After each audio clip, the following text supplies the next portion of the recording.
Hiro, Hiver et Marshmallow de Marine Schneider. Hiro est une ours trop curieuse pour dormir plusieurs mois d'affilée. Alors que ses frères se prélassent dans de doux rêves mielleux, elle se retourne contre les moutons, les poils sur sa patte. Son ventre gargouille et son cœur a besoin d'aventure. L'hibernation, ça ne doit pas être fait pour tout le monde, chuchote-t-elle un peu grognon. Alors Hiro, ours brune de la famille des ursidés, décide de partir faire un petit tour. L'hiver, ça mord, c'est quelque chose de terrible. Ne sors jamais pendant la longue nuit, l'avait averti sa maman.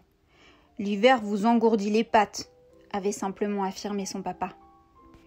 Hiro n'est pas du genre à désobéir. Son cœur bat fort et ses poils se hérissent un peu, mais elle n'a pas peur, pas trop. Elle prépare ses clics et ses claques, son carnet dans son sac et sur la pointe des pattes, elle s'en va.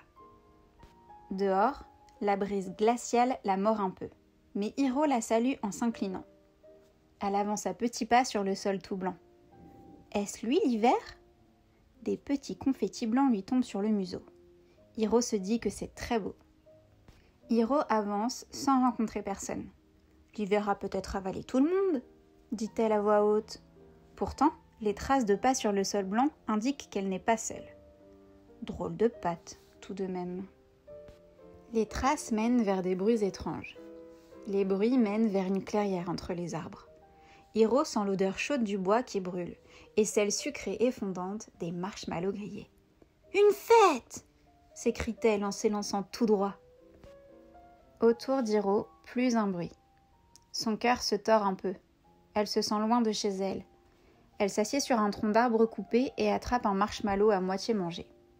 Saviez-vous que les larmes des ours sont proportionnelles à leur masse corporelle ? Hiro soupire tellement fort sur les braises que le feu se ravive. Le marshmallow fond lentement dans sa patte. Derrière un arbre, un peu plus loin, se cache Émile. Émile n'ose pas trop se montrer, mais il a vraiment envie de parler à l'ours. « Je crois qu'il est assez cuit », murmure-t-il d'une toute petite voix. « Je suis le pro des marshmallows », continue-t-il. Hiro aperçoit l'ombre d'Émile portée par les flammes. Elle n'ose plus bouger. Elle ne veut pas lui faire peur à lui aussi.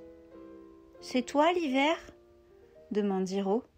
Émile rigole dans sa moufle. « Mais non, je ne suis qu'Émile !»« Bon, » dit Hiro en mordant dans le marshmallow tout coulant.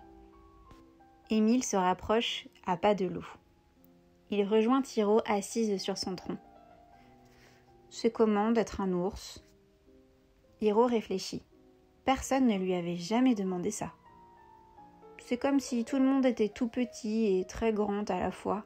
De temps en temps, je voudrais devenir minuscule. C'est aussi délicieux et moelleux, même si tous ces poils me tiennent trop chaud. Je crois que je trouve ça bien d'être ours. Et c'est comment d'être un Émile ? Émile et Hiro se racontent. Courir, se cacher, s'en mettre plein les joues quand on mange son goûter, jouer, se disputer, inventer des histoires qui font peur. Être ours ou Émile, finalement, c'est un peu pareil.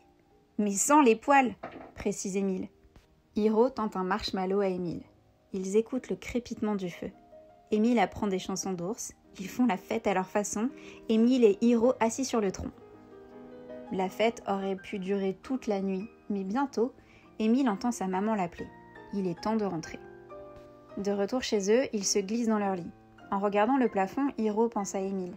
Et Émile prononce le nom d'Hiro. Avant de sombrer dans un sommeil profond, qui durera jusqu'à la fin de l'hiver ou non, Hiro entend sa maman murmurer « Tiens, ça sent le marshmallow ici !»